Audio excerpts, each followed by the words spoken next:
Hey everybody, happy Monday to you. Hope this finds you well. Hope that your week is off to a great start. It was great to be together with everybody on Sunday and to worship together and to see the baptism. Congratulations again to Cora and to her family. And it's just been so cool to see all those who have been pledging their allegiance to Jesus and to his kingdom here recently. It's been really very inspiring just to witness the church and to witness people becoming a part of the church, and really just a special time building my faith. So hopefully you're also enjoying the series here in Gospel of Mark. We were in chapters 2 and 3, and I just wanted to point out as we go through this gospel, and really as you read the Bible, those chapters are somewhat arbitrary.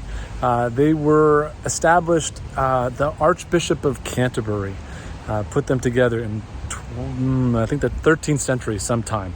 And he, did his best, but they don't always reflect the author's beginning and end of thought. So sometimes the author's in the middle of a thought and a new chapter starts. And like we saw that in Mark chapter 2, Jesus is, in the synagogue, in going through the grain fields and Sabbath. And then again, chapter 3 starts and there's this new story of Jesus in synagogue on Sabbath. And both of those are one thought for Mark about Jesus and Sabbath. So just keeping an eye out as you go through the Bible, thinking about less about the chapters and more about the flow of thought that the author is on.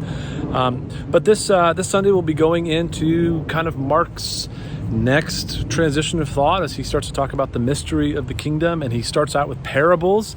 And parables are this incredible storytelling technique that Jesus had and many people have used.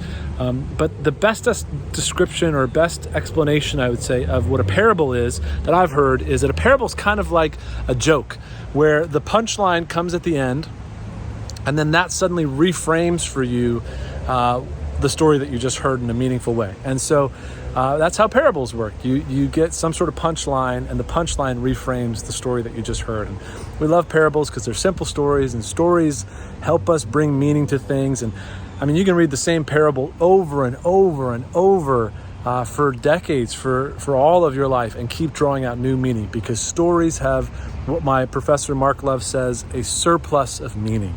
And theories and lists and rules tend to narrow down the meaning, where stories expand the meaning of things, and they help us create new or imagine new meanings for things even. And so Jesus loved to tell parables about the kingdom to help us understand the kingdom a little bit better. So we'll be getting into that.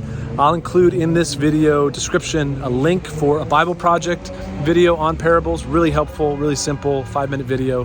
Hopefully that'll help. But look forward to continuing in this series. I hope it's been helpful for you. It's been really helpful for me. It's challenging me. It's challenging my view of kingdom and good news. And I hope it's bringing up questions for you about how you can imagine the kingdom and the good news and participate in that as well. Love you guys. See you soon.